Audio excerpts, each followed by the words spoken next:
Beauty ঠিক জানতো, কিন্তু তার জীবনের সবচেয়ে অদ্ভুত দিনটি শুরু হয়েছিল এক সকালেই। ঘুম থেকে উঠে সে অনুভব করলো কিছু একটা ঠিক নেই। তা হাত পা মুখ সবকিছু যেন বদলে গেছে। বিউটি আয়নার দিকে তাকিয়ে হঠাৎ চমকে উঠল। আয়নায় একজন সে অপরিচিত পুরুষকে দেখল। তার বুকে ধড়ফড় হয়ে উঠল। এটা কি করে সম্ভব? বিউটি আতঙ্কিত কণ্ঠে উঠে পড়ল। বিউটি তো একজন কুমারী, তাহলে কিভাবে তার শরীর বদলে গেল?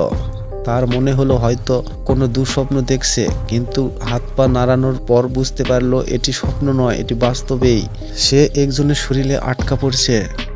বিউটি দ্রুত ঘর থেকে বেরিয়ে পাশের ঘরে গিয়ে তার কাপড় খুলতে লাগলো, কিন্তু তার শরীর এমন পুরুষের মতো দেখতে। পোশাক পরে বের হওয়া সম্ভব নয়। সে তাড়াতাড়ি একটি পুরুষের স্যুট প্যান্ট পরে বেরিয়ে গেল। তার মাথায় একটা চিন্তা, এটি কিভাবে সম্ভব হলো এবং কিভাবে আগের শরীরে ফিরে যাব। ঠিক তখনই বিউটির ফোন বেজে উঠল। স্ক্রিনে ভেসে উঠল তার বেস্ট ফ্রেন্ড লিসার নামে। তখন বিউটি ফোনটি রিসিভ করলো। বিউটির কণ্ঠে সম্পূর্ণ বদলে গেছে। লিসা চিনতে পারলো না। লিসা বললেন, কে আপনি? লিসা প্রশ্ন করলো। লিসা, আমি বিউটি। বিশ্বাস করা, আমার সঙ্গে একটা ভয়ানক কিছু ঘটছে। লিসা প্রথমে বিশ্বাস করতে পারেননি, কিন্তু বিউটি তার জীবন কিছু গোপন কথা বলতেই লিসা নিশ্চিত হলো এটা আসলেই বিউটি। বিউটি সবকিছু খুলে বললেন। শরীর বদলানোর ঘটনা, আয়নায় দেখা অচেনা মুখ। লিসা হতবাক হয়ে বলল, তাহলে তুমি বলতে চাইছো কোনো জাদু বা অলৌকিক শক্তির কারণে তোমার শরীর বদলে গেছে? আমি জানি না লিসা, কিন্তু আমাকে সাহায্য করো। লিসা দ্রুত তার কয়েকজন বিশ্বাসী বন্ধুদের ডেকে নিল, যারা মেটাফিজিক্সের বা অলৌকিক বিষয় নিয়ে কাজ করে। তদন্ত শুরু হলো। সবাই মিলে বিউটির শেষ 24 ঘন্টার স্মৃতি রিভাইন্ড করে দেখতে লাগলো।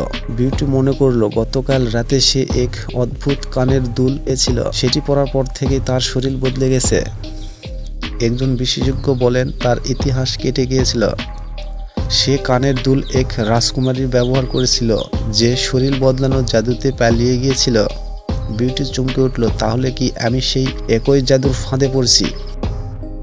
বিউটি বুঝতে পারল, যদি সে আগের শরীরে ফিরে যেতে চায় তাহলে কানের দুলটি আবার পরতে হবে। কিন্তু সমস্যা হলো, কানের দুলটি এখন কোথায়? তার বন্ধুরা খুঁজতে শুরু করলো। কেউ একজন বলল, আমার মনে হচ্ছে কেউ ইচ্ছাকৃতভাবে তোমার সঙ্গে এটা করছে। বিউটি মনে হলো হয়তো কেউ তাকে হিংসা করে প্রতিশোধ নেওয়ার জন্য। ঠিক তখনই একজন চিৎকার করে বলল, বিউটি, তুমি তো এখন একজন পুরুষ। এখন তোমার আগের প্রেমিক তোমাকে চিনবে না। বিউটি মাথা ঘুরে গেল। তার প্রেমিক কি তাকে ছেড়ে দিবে?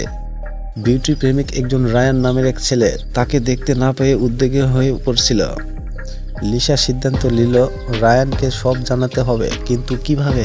একটি পরিকল্পনা তৈরি করলো। লিসা রায়ানের সামনে বিউটিকে দাঁড় করিয়ে বলল, এই মানুষটিকে দেখো, বিশ্বাস করো বা না করো, এটি বিউটি। রায়ান প্রথমে বিশ্বাস করেন না, কিন্তু যখন বিউটি তাদের ব্যক্তিগত কিছু মুহূর্তের কথা বলল, তখন রায়ান হতবাক হয়ে গেল। তুমি কি মজা করছো? না রায়ান, আমাকে সাহায্য করো। সবাই মিলে খুঁজতে লাগলো কানের দুল। অবশেষে খুঁজে পাওয়া গেল একটি বারে, কিন্তু সেখানে গিয়ে দেখা গেল অন্য কেউ সেটি পরে ফেলছে। একজন বার ড্যান্স যে ভুল করে কানের দুলটি পরে গিয়েছিল, এখন সে বিউটির শরীরে আটকা পড়ছে। এটি জানার পর বিউটি দ্রুত কানের দুলটি ফেরত চাইল। ড্যান্সার চিৎকার করে বলল, আমি আমার নতুন জীবন পছন্দ করি, আমি এটি ফেরত দেব না। বিউটি বুঝতে পারলো তাকে কানের দুল জোর করে নিতে হবে। সে লিসার সাহায্যে একটি ফাঁদ পেতে ড্যান্সারকে বাধ্য করার কানের দুল ফেরত দিতে। ড্যান্সার বাধ্য হয়ে কানের দুল ফিরিয়ে দিল। বিউটি দ্রুত সেটি পরল এবং এক মুহূর্তের মধ্যেই সে আবার নিজের শরীরে ফিরে গেল। রায়ান বিউটিকে জড়িয়ে ধরে বলল, আমি ভেবেছিলাম তোমাকে হারিয়ে ফেলছি। বিউটি কেঁদে ফেলল, আমি আর কখনো এই ভুল করব না। তবে এই ঘটনার পর বিউটির মনে সবসময় একটাই প্রশ্ন রয়ে গেল, সে কানের দুল কি সত্যিই ধ্বংস হয়েছিল, নাকি ভবিষ্যৎ আবার কারো জীবনে ভয়ঙ্কর বিপদ ডেকে আনবে? আপনি যদি এই গল্পের আরও নাটকীয় উপস্থাপন করতে চান, তাহলে অবশ্যই আমাদের চ্যানেলটি সাবস্ক্রাইব করুন এবং একটি লাইক দিয়ে পাশেই থাকুন। ধন্যবাদ।